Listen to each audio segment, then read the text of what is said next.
Bom, começamos então hoje inicialmente com uma reflexão importante sobre, e afinal, o que é que está restando da imprensa? O que ela hoje tem a oferecer? O doutor Antônio Penteado está aqui para nos falar sobre isso. Bom dia a todos. Muito obrigado, meu querido amigo Tércio, meu companheiro de Academia Paulista de Letras. A Academia Paulista de Letras está em massa aqui. A diferença é o professor Celso Laffer, que é bi-acadêmico. Ele, além da Paulista de Letras, ele é da Brasileira de Letras. Então, ele olha para a gente assim de cima, sempre. Vocês são meio acadêmicos. Acadêmico aqui, né? Ele é 2 vezes imortal. E, hein? Ele é uma só. O Celso é 2. Respeite o Celso, porque não é assim. Mas, obrigado, meu queridíssimo Tércio. É um privilégio estar aqui. Eu não imaginei que esse evento fosse o que o evento é. Eu estou encantado com o que aconteceu ontem. E eu espero não decepcioná-los com o pouco que eu tenho, não acrescentar, mas, quem sabe, reforçar a respeito do que é a imprensa hoje. Eu estou há 30 e tantos anos diariamente em rádio, jornal e televisão. Então, as 3 imprensas eu conheço. E passei pelos 2 principais grupos de São Paulo, pelo Estado, depois pela Folha, e voltei para o Estado. E tem uma palavra que eu uso de vez em quando, que é perplexidade. Não perplexidade com o que aconteceu, mas na velocidade que aconteceu. Em 1990, a imprensa, vamos chamar a imprensa formal, a imprensa de opinião, a imprensa minimamente ética, com posições, com posturas, e a imprensa marrom, que também é uma imprensa.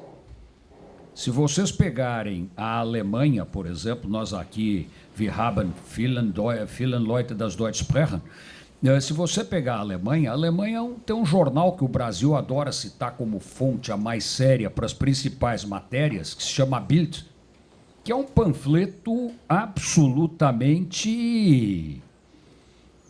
daquele panfleto inglês, é escândalo, é princesa nua, é cantor de rock fazendo amor, é o que você quiser. E no Brasil ele é considerado uma fonte extremamente séria, enquanto o Frankfurter Allgemeine ninguém nem lembra que existe, é o jornal sério alemão. Mas o que aconteceu no Brasil?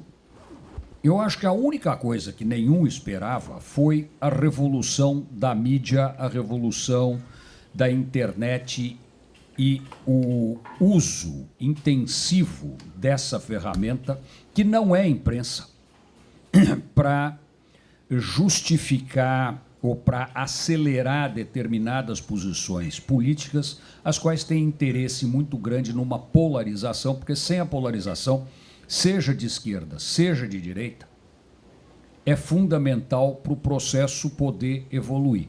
Se o Lula não fizer um pampeiro, como ele já está fazendo, que grita e que não sei o quê, o Lula não existe. Não há muita diferença entre o Bolsonaro e o Lula na forma de exercer o seu poder. Os dois fazem o mesmo pampeiro. Uma vez eu estava a convite do ministro Marco Aurélio Mello, numa solenidade que ele ia ser homenageado, e o Lula ia ser homenageado, não me lembro se era Exame, qual revista que era. E o Lula subiu no palco e, com a maior cara dura do mundo, estava eu, o Manuel Alceu Afonso Ferreira e o Marco Aurélio. E o Lula olhou e disse: eu quero dizer para vocês, está ouvindo, Palocci? Está ouvindo, Zé Dirceu? Eu vou convidar o Delfim para ministro da Economia, porque o único sujeito que sabe o que é economia no Brasil é o Delfim, e junto com o Delfim eu vou pôr o doutor Antônio Hermílio de Moraes. E todo mundo ovacionou o Lula, que era o que o Lula queria. No dia seguinte o Lula saía num outro palco e diria: olha, eu vou pôr o Delfim na cadeia, eu vou desapropriar Votorantim. Ele não tinha a menor vergonha na cara de um extremo a outro extremo, do mesmo jeito que o Bolsonaro usa isto como uma ferramenta para manter a base dele unida e dando suporte. Mas isto não é imprensa. O professor Tércio, na palestra dele de abertura, usou duas palavras que eu não parei de pensar até agora, que é inter e trans. A imprensa não consegue funcionar no trans, qualquer trans que seja, transrelacionamento, transexualidade, tanto faz o trans, a imprensa não gira no trans, a imprensa gira no inter. Há uma necessidade de uma empatia entre a imprensa e quem recebe o produto da imprensa, que é fundamental para aquilo poder se tornar crível. Porque o que a imprensa oferece? A imprensa oferece a possibilidade de você ler uma informação, em princípio, neutra, nunca é neutra, porque vai depender do viés ideológico da publicação, mas minimamente conferida, minimamente referendada por dados concretos que dizem que aquilo é aquilo. Agora, você tem que confiar, porque se você disser que não é aquilo, você pega uma coisa curiosíssima em São Paulo, você tem o leitor da Folha e você tem o leitor do Estado. Eu escrevo há muito tempo no Estado e escrevi 14 anos na Folha. São dois públicos completamente diferentes e eu escrevo exatamente como eu sempre escrevi, num ou no outro, mas enquanto eu escrevo num, eu tenho uma leitura e quando eu escrevia no outro, eu tinha outra leitura. É curioso isso. O leitor do Estado e o leitor da Folha são fiéis aos veículos que eles leem e eles querem aquilo. E a notícia é exatamente a mesma, mas a interpretação do fato é completamente diferente. A Folha é muito mais mal-humorada do que o Estado e o Estado é muito mais sisudo do que a Folha. Agora, quando você pega isto e passa isso para o dia a dia, você começa a descobrir que metade dos jornalistas da Folha foram jornalistas do Estado. E que os jornalistas que hoje estão no Estado eram os editores-chefes da Folha. Então, onde é que você chega num ponto que na imprensa é fundamental e que eu vou aprofundar um pouco em seguida? A imprensa brasileira é uma imprensa, como acontece no mundo inteiro, que tem dono. Todos os veículos de imprensa no Brasil, quando eu digo imprensa, mantendo essa definição de imprensa, são veículos com dono. O Estado é a família Mesquita, a Folha são os Frias, a Globo são os Marinhos, o SBT é o Silvio Santos, a Bandeirante é o Johnny Saad, tem dono. E o dado mais curioso é que o dono da imprensa brasileira é sempre de direita. E a redação do dono da imprensa brasileira é sempre de centro-esquerda até extrema-esquerda. Era uma coisa que chegavam principalmente para o tio Julinho, que era mais jornalista e mais atirado que os outros. Mas, doutor Julinho, o senhor tem fulano de tal, ele é do Partidão. Ele disse, eu não estou preocupado de onde é que ele é um bom jornalista. É isto que eu preciso. Então, isto é uma coisa que na imprensa brasileira sempre permitiu o equilíbrio entre a posição do dono e a posição da redação, dando uma informação mais ou menos de centro, mais para a esquerda, mais para a direita, mais liberal, menos liberal, que girava a informação dentro de um padrão mínimo. O que aconteceu nas últimas 2 décadas? Os donos da imprensa continuam donos da imprensa, mas não mandam mais na imprensa. Isso aconteceu no Estado, que foi o mais radical de todos. Os acionistas se tiraram da direção do dia a dia da empresa. Aconteceu na Folha. Hoje, o Luiz Frias é muito mais um empresário do que um jornalista. Aliás, ele nunca foi um jornalista. O jornalista era o irmão, era o Otávio. Ele sempre foi o tocador do barco, empresa Folha de São Paulo. Hoje em dia, ele é dono da máquina, aquela maquininha amarelinha. Fez um IPO na Bolsa de Nova York, arrecadou 2,8 bilhões de dólares em 24 horas, a empresa está avaliada em 18 bilhões de dólares, ele não vai ser jornalista, eu também não seria. A Rede Globo, os 3 herdeiros do Roberto Marinho, se afastaram do dia a dia da empresa. O Silvio Santos tem uma empresa que, ao contrário de todas as outras empresas jornalísticas, não é o carro-chefe, é uma máquina de vendas. E o Johnny Saad, se você for olhar, é o último dono que continua à frente do seu negócio. O que isto provocou? Isso provocou um desequilíbrio.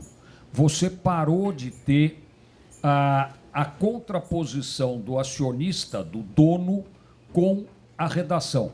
E a redação começou a ganhar essa briga. Só que a redação tem um problema de uma seriedade imensa. É a queda brutal da qualidade do jornalista. Eu fui 14 anos o comentarista político do Jornal do Fim da Tarde da Rádio Eldorado. E jornal é no ao vivo, é no ar, é adrenalina pura. E de vez em quando traziam pautas que eu olhava e dizia, leva essa pauta de novo, vai fazer, eu vou encher linguiça até você me trazer uma pauta certa. Porque não colocam dados certos na pauta, não tem concordância de português na pauta. Um tema embaralha com outro tema. É uma coisa desgraçada e uma ciumeira que vocês não fazem ideia. Nem médico é tão ciumento quanto jornalista. E olha que médico, o Raul sabe o que eu estou falando, médico é uma coisa apavorante. E tem alguns advogados, normalmente baixinhos, que também chegam assim e olham triunfalmente. Você conhece alguns, inclusive, bastante próximos, que têm uma empáfia, uma ciumeira complicada. Mas jornalista vai além do ciúme. Ele passa a perna no colega dele. Ele passa informação falsa para o colega dele pautar a matéria. Então, enquanto você tinha grandes donos, e esses grandes donos tinham grandes editorialistas, grandes chefes de departamento, chefes de redação, você segurava essa coisa, porque o encarregado conhecia a tropa dele e sabia como é que tinha que brecar aqui, brecar ali, montar notícia. Hoje, isto desapareceu. E houve a queda brutal da qualidade dos editores e dos chefes de editorias e de redação. Você não sabe mais quem é quem. Antigamente você sabia, era o Cláudio Abramo, era não sei quem, era o API, no outro lado tinha... Você tinha uma série de jornalistas que eram extremamente competentes e que tinham feito uma carreira normalmente bem-sucedida, não economicamente, mas politicamente. Eles não eram homens ricos, mas eram homens extremamente respeitados, que mandavam cada um no seu pedaço. Então, o editor de Nacional manda no Nacional, o editor de Cidade manda em Cidade, o editor... Hoje o editor não sabe o que acontece. Ele não sabe o que é publicado. E como é que eu sei isso? Porque como provedor da Santa Casa, de vez em quando eu tenho que sair apagando incêndio. E telefono para os jornais e digo, olha, pelo amor de Deus, mas essa notícia não está. Não está sim, pode falar com o repórter assim, assim, assim, que ele está fazendo. Aí ele voltar e dizer, realmente ele está fazendo, já brequei ou não brequei. Dizer, eles não têm mais o controle da organização, eles não têm mais o controle do funcionamento da máquina. E isso vale para tudo, isso vale para televisão, isso vale para rádio. Nós tivemos uma perda o ano passado brutal no rádio, que foi a morte do Boechat. Você podia gostar ou não gostar do Boechat. O Boechat era um jornalista que fazia diferença e que pautava as outras rádios e televisões. A morte do Boechat foi uma pancada para o jornalismo de qualidade. E o que isto leva? Isso leva a perda de confiança da imprensa nela mesma. Quer dizer, a imprensa não sabe mais exatamente o que ela é. E se a imprensa for insistir em ser trans, se ela for insistir ser uma coisa de massa, como o Eugênio colocou ontem primorosamente bem, a imprensa não é 10% do sistema midiático, do sistema de informação. Então, não dá para a imprensa achar que ela vai concorrer com o Google ou que ela vai concorrer com não sei quem. Ela não vai, ela não tem chance, é perdido. Se vocês pegarem o caso mais bem-sucedido de transformação de uma empresa de mídia, de uma empresa de jornalismo para o mundo moderno, é o New York Times. O New York Times não tem 5 milhões de assinantes entre papel e rede. Se você pegar qualquer Facebook da vida, o dia que eu descobri que a cantora Anitta tem 300 milhões de seguidores entre Instagram e Facebook, a imprensa é uma piada. Se você for olhar quantitativamente, o poder da imprensa fica completamente diluído. Ninguém vai ler, nem vai ler a imprensa. Eu participo de alguns grupos curiosos desses de WhatsApp. As coisas que eu não recebo nunca matéria de jornal sério, de televisão séria. Tem um tal de Top Bis, que esses caras têm o Bolsonaro no céu, o Bolsonaro na terra e Deus andando de barquinho pedindo socorro para o Bolsonaro. Agora, isso te massacra 24 horas por dia, mas isto não é imprensa. Então, a imprensa, para poder sobreviver, a imprensa, para poder ter o espaço dela, e vai mudar, porque as plataformas estão mudando, quer dizer, eu tenho acompanhado de perto o esforço extraordinário que o Estado de São Paulo tem feito para se transformar numa máquina multimídia e não mais um jornal impresso, para você ver muito bem sucedido. Só que aí você fala com o Francisco Mesquita, todas as outras mídias não têm preço para pagar o custo daquele negócio, quer dizer, eles dependem essencialmente do jornal impresso. E aí um dado que é curiosíssimo, o jornal impresso, teoricamente, é o que tem menos leitor, é o que tem menos acesso, é o que tem menos procura. Mas na hora do vamos ver, o que querem é o artigo no jornal impresso. Vai muito mais do que televisão, vai muito mais do que rádio. A hora do vamos ver, o que vale, o que pontifica, vamos dizer assim, é o artigo no jornal impresso. Mas isso leva a uma única conclusão, única. A imprensa tem que resgatar a capacidade de interlocução dela com o seu público. Ela tem que redescobrir o diálogo com o seu leitor, com o seu telespectador, com o seu ouvinte, e fazer isto voltar a ser uma ferramenta de confiança e uma ferramenta que justifique a imprensa existir. Eu não sou o Eugênio, que é um estudioso profundo do assunto, mas a única forma que eu vejo disso ser factível é principalmente a imprensa escrita e a televisão deixarem de querer dar a notícia em primeira mão, que elas vão perder sempre da rede social, elas vão perder sempre do rádio, porque são coisas absolutamente automáticas, e ela precisa começar a ser uma intérprete dos fatos. Porque as coisas acontecem e ninguém sabe muito bem por que aquilo aconteceu, o que aquilo quer dizer, por que aquilo foi. Se a imprensa conseguir passar a fazer isso, e aí eu cito como um exemplo que também não é exemplo, que é Economist, e eu digo por que ela não é exemplo, ela é a melhor revista do mundo, mas ela tem uma particularidade. 45% das ações da Economist são da família Agnelli. A família Agnelli é a família mais rica da Fiat, uma das 10 famílias mais ricas da Europa. Os outros acionistas da Economist é o Lord Rothschild, dono do banco Rothschild, o duque de não sei o quê, que tem o maior trust da Inglaterra, o conde de não sei o quê. Que tá... Então, ela é uma revista que simplesmente não precisa ganhar dinheiro. É evidente que ela ganha dinheiro, porque gente muito rica só é muito rica porque ganha dinheiro. Se ele não ganhasse dinheiro, ele não seria muito rico. Ele seria como eu sou, vagamente remediado, classe média, está tudo muito bom. Não, eles são muito ricos, eles garantem o capital. Agora, eles garantem uma coisa que é fundamental para o sucesso da Economist. Nenhum deles dá palpite na revista. Eles são acionistas da revista, eles decidem custos da revista, eles podem decidir circulação da revista, mas eles não entram na redação da revista, nem como a revista é feita. E quando sai, eu não sei se vocês têm o hábito de ler Economist, eu leio toda semana.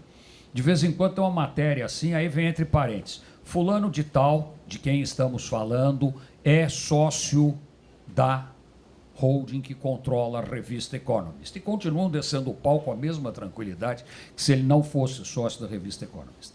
Mas a Economist é uma revista que tem como principal característica te explicar os fatos.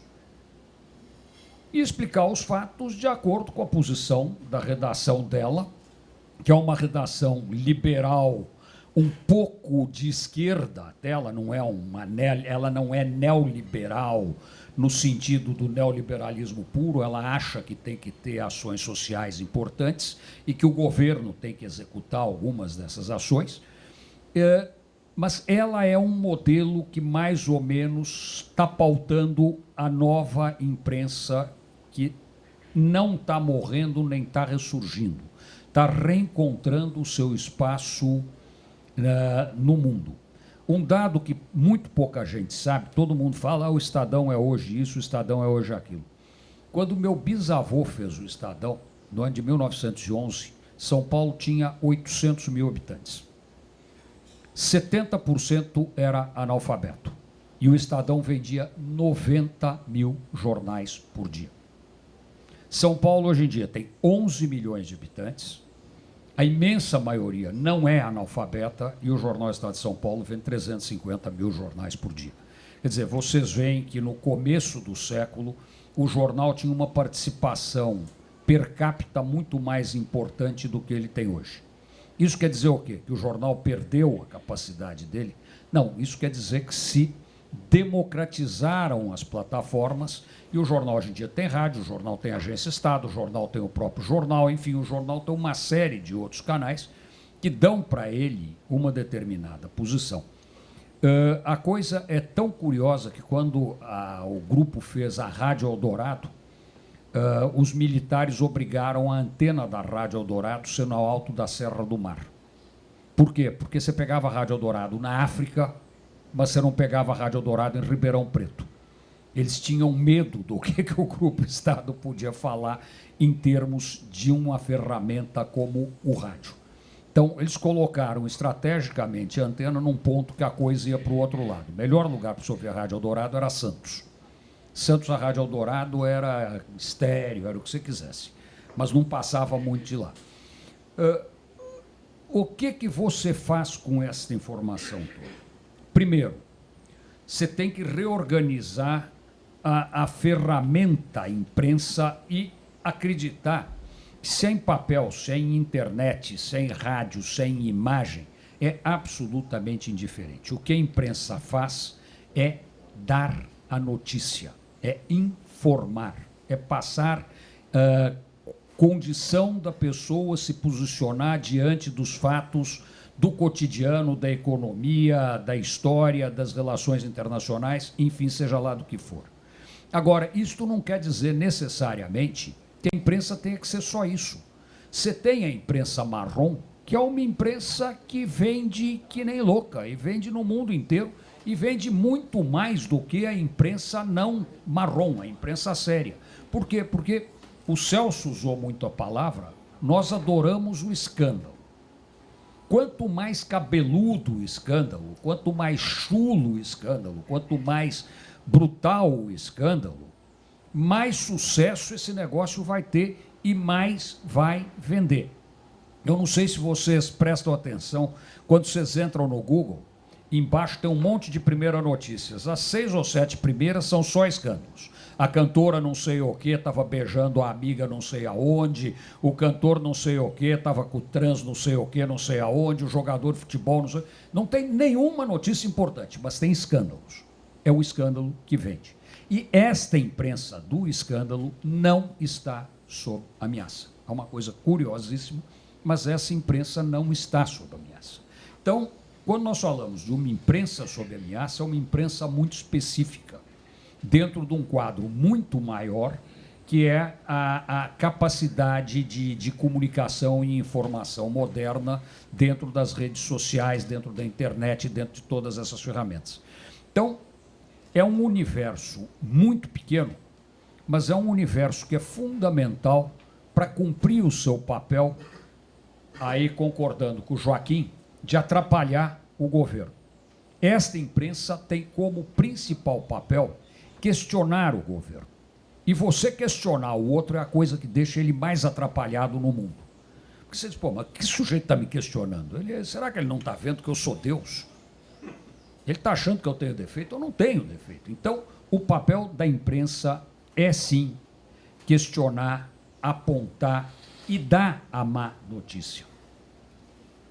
A imprensa não é feita para dar boas notícias. O que vem de jornal, o que vem de televisão é sangue. E ninguém faz isso com mais competência que a Rede Globo. Se vocês pegarem os programas da Globo, eles são sofisticadíssimos tecnicamente, mas é uma sangria desatada, esguicha sangue para tudo que é lado. Você pega a novela hoje em dia, esguicha sangue, sexo, criança, velho, vai tudo para todo lado, e a quantidade de crimes e tribunais de júris que eles montam, eu fico irritadíssimo, porque eu digo, pô, não é assim no Brasil, eu sou advogado, isso não existe. Você viu ontem, que legal aquele tribunal? Você diz, pô, mas não tem esse tribunal. Mas aquilo vende. Aquilo vende e aquilo vende no mundo inteiro. O problema gravíssimo, e aí há uma perplexidade, principalmente da Rede Globo, e um certo sorriso de vingança na boca de todos os outros proprietários de meios de imprensa, é que a Globo tinha 63% do total das verbas publicitárias brasileiras. 63% era para a Rede Globo. Em 2020, 60% será das redes sociais. Então, os outros que já vinham comendo o pão que o diabo amassou há muito tempo, agora estão se divertindo muito, porque a Globo perdeu muito daquele poder que ela tinha, daquela pujança econômica que ela tinha. E o outro dia saiu, inclusive, uma lista da Fortune, ou de uma Forbes, de uma dessas revistas internacionais. Surpreendentemente, a companhia do primo do Celso, do Jaime Garfinkel, a Porto Seguro, passou a Porto como valor de mercado, como valor de empresa.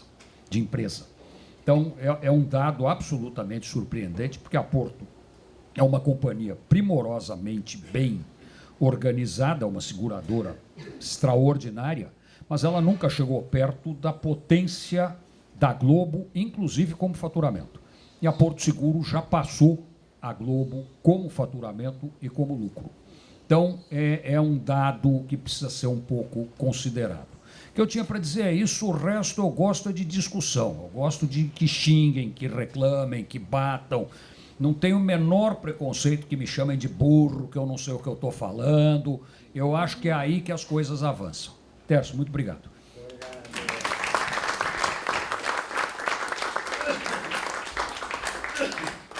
Bom, depois de, como dizia sempre aqui o Nelson Jobim, não? De pôr o dedo na ferida e mostrar como de fato as coisas acontecem. É um testemunho importante esse. Acho que nós temos chance de olhar por outros lados. Raul.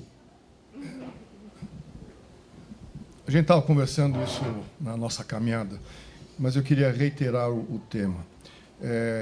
As páginas 2 e 3 da Folha e do Estadão, elas, de uma certa forma, são preenchidas por bons articulistas, que acabam sendo fazedores de opinião. Os dois jornais com seus estilos. Quando você compara o número de leitores dessas colunas com quem está nas redes, some, né? Piada total. Porém, são eles que vão ajudar as pessoas a pensar melhor. Então, na minha leitura, talvez faltasse, outro contexto com o Eugênio, faltasse como achar caminhos da imprensa escrita de jogar isso nas redes. Sai um artigo do Eugênio, pô, bota na rede. E gratuitamente. Eu recebo noticiário do New York Times todo dia em casa, no meu e-mail, gratuito. E ainda de formas temáticas. Se perguntar lá que temas você gostaria de receber. X aqui, X aqui, X ali. E talvez fosse uma maneira da imprensa nossa dar mais espaço para os nossos grandes articulistas, que são, hoje, na minha leitura, a razão da existência dos jornais em termos de comunicação. Eu acho que o Eugênio pode até falar muito melhor do que eu sobre esse pedaço. Se ele quiser falar, por favor, Eugênio. Eu concordo com você E eu vou além. Eu acho que não é que esses articulistas e essas pessoas fazem as pessoas pensarem mais. Elas fazem os países funcionarem. Eles são os formuladores de políticas públicas e de contrapontos às políticas públicas que estão sendo implementadas e que fazem o país funcionar ou não. Então, é aquela história, quer dizer, a imprensa não pode querer concorrer com a rede. Ela tem que usar a rede para divulgar o máximo possível as suas potencialidades e o que ela tem de bom, mas sempre preservando, na minha visão muito humilde, a relação inter e não a relação trans. Quer dizer, a imprensa não é a favor da orgia e do menage à trois. A imprensa é a favor do casal. Quer dizer, eu falo com você e você fala comigo, tanto faz o que você tem para dizer. Inclusive porque tem uma coisa que é muito curiosa. De vez em quando eu escrevo uma coisa, pensando uma coisa, e o sujeito que lê vê uma coisa completamente diferente e me conta e eu tomo um susto. Eu disse, puxa vida, mas eu escrevi isso. E aí você vai ver, você escreveu aquilo e realmente cabe aquela outra interpretação. O texto, a partir do momento que ele é publicado, ele deixa de ser do autor, ele deixa de ser do jornal, ele deixa de ser do livro, ele deixa de ser da rede, e ele passa a ser de quem está consumindo aquilo, que vai usar nas situações as mais pessoais possíveis. Eu montei um blog curiosíssimo, chama Crônicas da Cidade, que é um dos meus programas na Rádio Eldorado, onde eu falo de São Paulo, principalmente. As interpretações que dão para os meus textos são absolutamente fascinantes. E o retorno que eu tenho uma média de 4, 5 mil acessos por texto todo dia, e isto tem 200, 300 textinhos de gente concordando, gente xingando, gente apoiando. E é uma coisa curiosíssima como você faz achando uma coisa e a repercussão daquilo é completamente diferente. Então, você tem toda a razão quando você diz isso, Raul. Agora, o problema é que a imprensa custa caro. Um articulista bom custa caro. Um jornalista bom custa caro. Um pessoal da Rede Globo, a menos de 500 pau por mês, não faz muita coisa. Então, como é que a imprensa vai remunerar esse camarada? Aí é o problema, é como precificar a imprensa nova, como precificar essas redes novas. Eu converso muito com o Chico Mesquita, presidente do Estado, isso, e o Estado hoje em dia não é mais um jornal, ele agora se declara uma empresa de informação que se vale de multiplataformas para passar essa informação. 70% ou 80% do faturamento do grupo continua vindo do jornal impresso. Como é que você põe preço na internet? Esse é o problema. É muito difícil você pôr preço na internet. Primeiro, porque o preço é muito barato. E segundo, porque você é retransmitido na sequência. Quer dizer, você postou, o outro copia e solta para quem quiser. Primeiro atrás de você, Eduardo.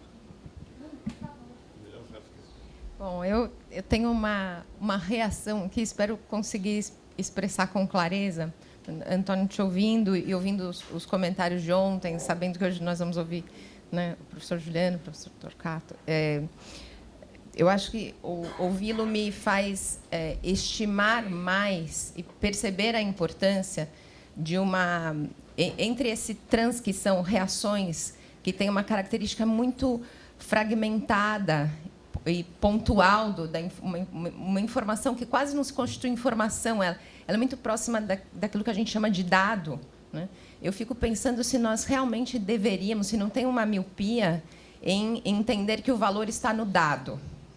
Porque mesmo os sistemas hoje de suposta inteligência artificial, acho que é complicado chamar aquilo de inteligência per se, mas aquilo ali são modelos que geram a possibilidade de interpretação.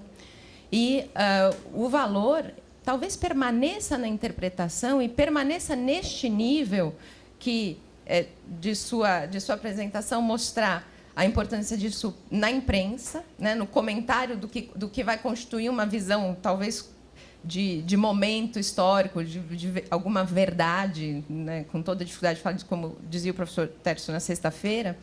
Este nível em que a gente olha a operação, o Luhmann dizia, os sistemas operam e depois precisa olhar porque eles operam cegamente, né?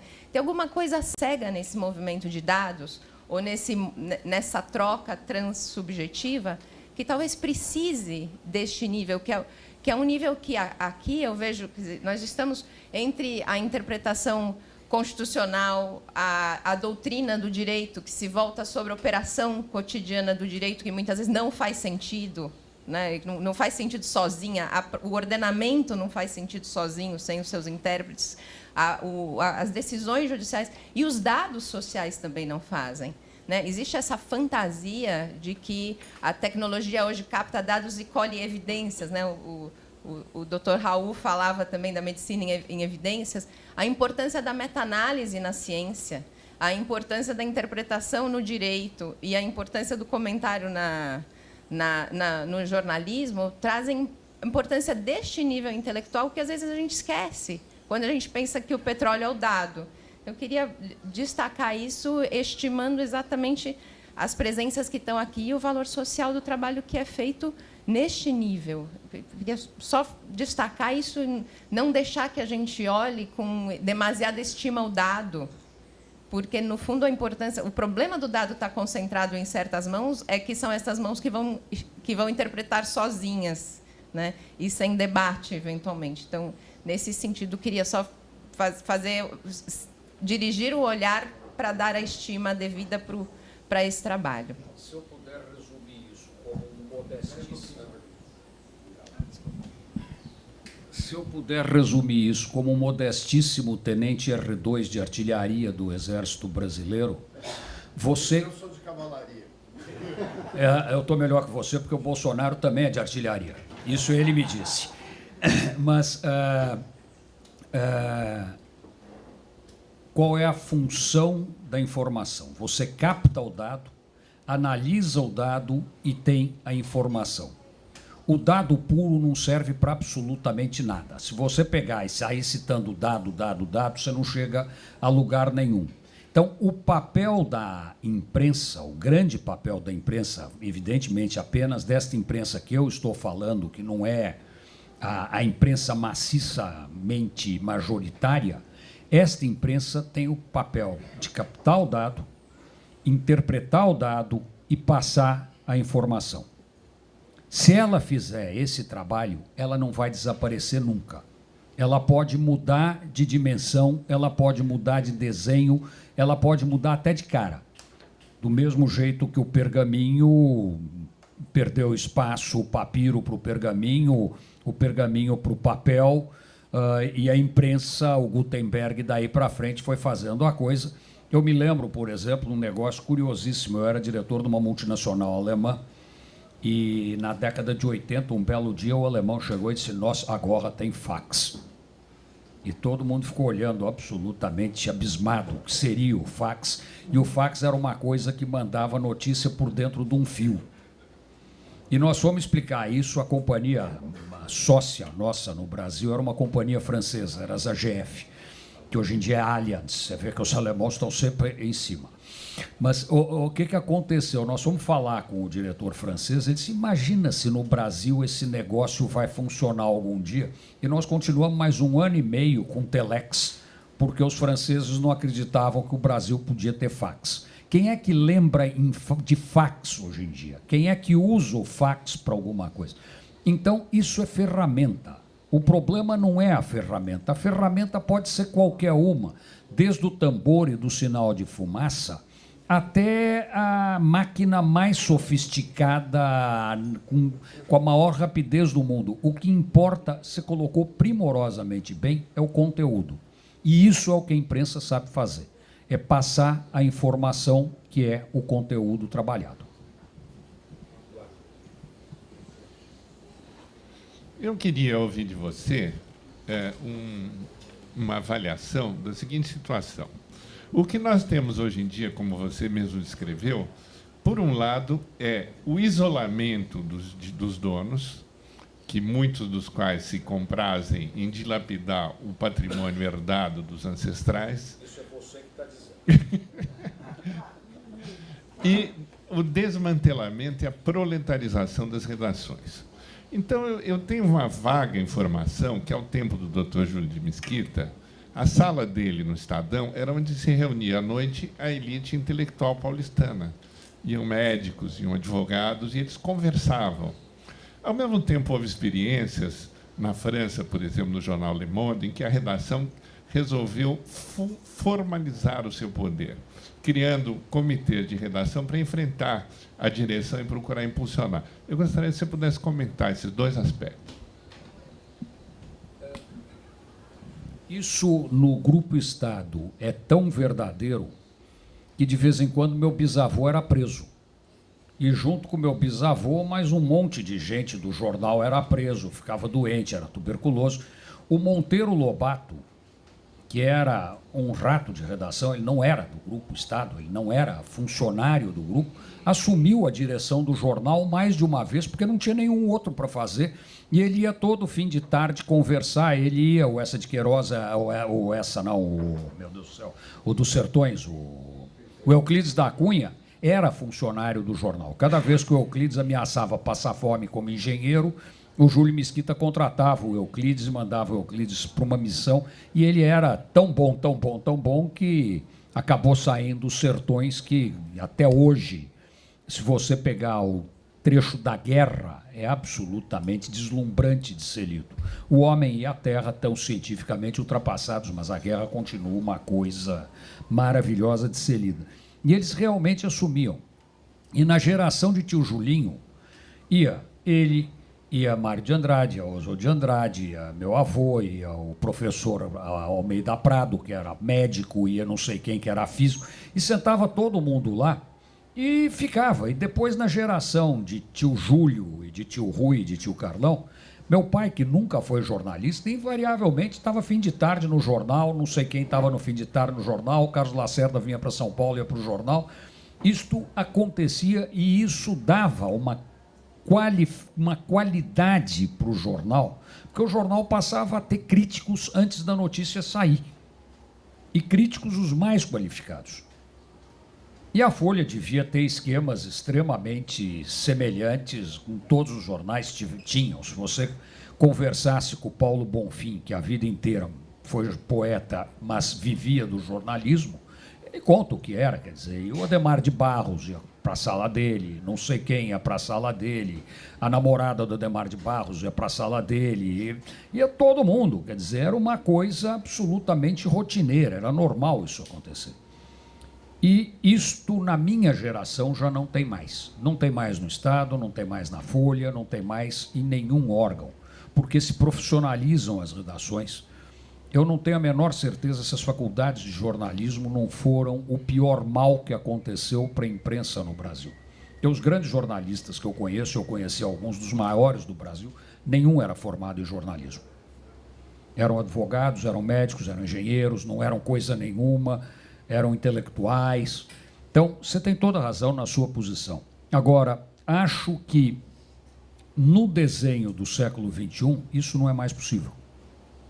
Você não consegue mais fazer essa fraternidade, inclusive porque para você chegar no jornal, eu parei de fazer rádio, porque eu precisava 1h30 para chegar no jornal, 1h30 para sair do jornal, 1h30 para fazer o jornal. E tinha que tocar meu escritório de advocacia. Simplesmente não era possível eu disponibilizar 5 ou 6 horas por dia para fazer um jornal de 1h30. Então não dá mais para você ir até o Estado. Agora eu vou te contar um caso.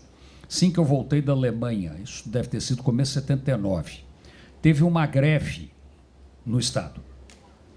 E foi um grupo de amigos dos meus primos, foi para o Estado, entre eles eu, e o sujeito disse, não, o senhor não pode entrar. Eu disse, por que eu não posso entrar? Tem gente aí dentro passando necessidades, é uma situação complicada.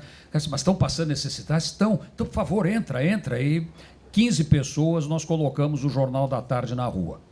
O mais fascinante disso, o dado que muito pouca gente sabe disso, é que a greve fechou o jornal de alto a baixo, inclusive as máquinas, as rotativas. Quem imprimiu o jornal foi a Folha. a Folha imprimiu e distribuiu. Junto com os jornais da Folha, foram impressos e distribuídos o Estado. Quer dizer, então você vê que já houve uma solidariedade, já houve uma parceria, que eu não sei hoje em dia como é que está, mas com certeza está bastante esgarçada em relação ao que já foi no passado. Bom, acho que podemos seguir. André? Pode. Antônio, mais uma vez eu queria te trazer aí uma reflexão que você trouxe ontem quando eu falando do problema dos jovens juízes, e aí hoje, de novo, você aponta o problema da dificuldade de ter uma redação consistente com pessoas que não sabem escrever. Será que o que a gente não precisa, de fato, é investir e dar visibilidade a esse processo de educação, que é responsabilidade nossa? Porque quando você fala do jornal e da imprensa, como você fala aqui, eu fico vendo uma leitura da imprensa com o papel que ela tinha há alguns anos. E, sem dúvida alguma, embora você trate como ferramenta, o impacto das redes foi uma transformação para a sociedade. Tanto que, em 2013, quando aqueles movimentos foram para as ruas, a imprensa tradicional não conseguiu traduzir para o leitor o que estava acontecendo, porque também não estava entendendo. Então, essas certezas que sempre foram monopolizadas pelos hermeneutas da notícia, que interpretavam a sociedade para o leitor, isso se perdeu em algum momento. Então, não penso que é uma questão só de dificuldade na formação dos novos jornalistas, porque existem movimentos e existem jovens que têm buscado fazer jornalismo em outros espaços que não nos espaços tradicionais, que não os acolhem. E são jornalistas, isso está acontecendo. Então, assim, a gente não saber ou não achar que não existe isso, não exclui isso do mundo. Como é que se comporta, ou como a gente deve se comportar para acolher esses movimentos que existem e para trazê-los para pensar juntos? Porque, assim, se continuar nessa toada, o que nós fazemos de pensamento, o que o professor Tércio está fazendo aqui, é o que talvez nós devêssemos fazer em todos os lugares, que é trazer os alunos para pensar, é provocar a reflexão de quem chega, porque a gente está num momento de esgotamento do que a gente tinha de certeza. Então, eu acho que isso também aparece nos jovens jornalistas. Eu um tempo atrás, cunhei uma frase que no começo era brincadeira e hoje em dia é seríssima. Esse país foi milimetricamente planejado para dar errado e feito por gente da maior competência. Nós temos dois problemas no Brasil, o Raul conhece isso no avesso. O primeiro problema chama saúde pública. Quando eu digo saúde pública, não é hospital. Quando eu digo saúde pública, é a prevenção pré-hospital. É prevenir, não é curar. Quer dizer, nós não temos um sistema de saúde que vá às comunidades, que vá às casas, que preste atenção na mulher, que preste atenção na gravidez da mulher, que preste atenção na criança que nasce. E, se você descontar as taxas de mortalidade infantil do Nordeste, a expectativa de Brasil, de vida no Brasil é completamente diferente. Então, nós temos, sim, problemas.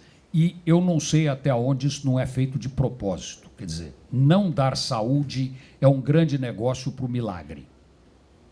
E você não dar educação é a perfeição para você ter o milagre. Porque como o sujeito não entende aquilo, ele não consegue compreender. E aí você tem toda a razão. Mas é sim uma questão de formação. Se você não forma a pessoa com um mínimo de qualificação, ela não vai conseguir desempenhar a função que você espera dela. Então, um dos exemplos mais patéticos que eu conheci nessa história do Brasil ter sido planejado para dar errado foi quando, há uns anos atrás, decidiram tirar o inglês do exame para admissão no Instituto Rio Branco, que forma os diplomatas brasileiros. Como é que você quer que um diplomata não fale inglês o mais perfeito possível? O Celso foi ministro das Relações Exteriores e sabe o que é isso. Quer dizer, hoje em dia você entra numa loja em Paris, Você começa a falar em francês com a vendedora e ela olha para você e diz: Yes, ma'am, what do you want? Yes, we have. Mas eu falo francês. No, we speak English, we speak English. Quer dizer, a hora que francês está falando inglês, é porque o inglês se transformou na língua mundial. A hora que o governo brasileiro decide por bem tirar o inglês do exame para ingresso no curso de formação de diplomatas, você vê que isso daqui é no mínimo, poético. Então, você tem toda a razão, mas isso vale para juiz, isso vale para médico, isso vale para advogado. Quer dizer, nós temos, eu não sei, me falaram o número, eu não sei se é verdade ou não, mas faz sentido, que nós temos 2 milhões de formados em faculdades de direito que não passaram no exame da ordem.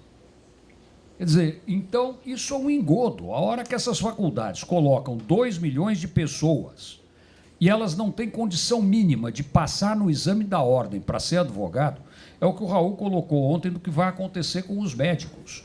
Não é possível você formar 1 milhão de médicos em não sei quantos anos. Não há hospital-escola para esses médicos. Então, a questão é, sem dúvida nenhuma, muito mais profunda do que simplesmente a imprensa, a magistratura ou judiciário. Quer dizer, a questão é socioeconômica. E isso explica os dados que foram trazidos ontem à tarde aqui, que são apavorantes, da miserabilidade do Brasil. Nós temos 13 milhões de desempregados, temos 13 milhões de miseráveis, temos 50 milhões de pessoas abaixo da linha de pobreza e temos 105 milhões de brasileiros que ganham menos de R$ 1.900. Quer dizer, é metade do país. Então, se resolver os problemas do Brasil fosse fácil,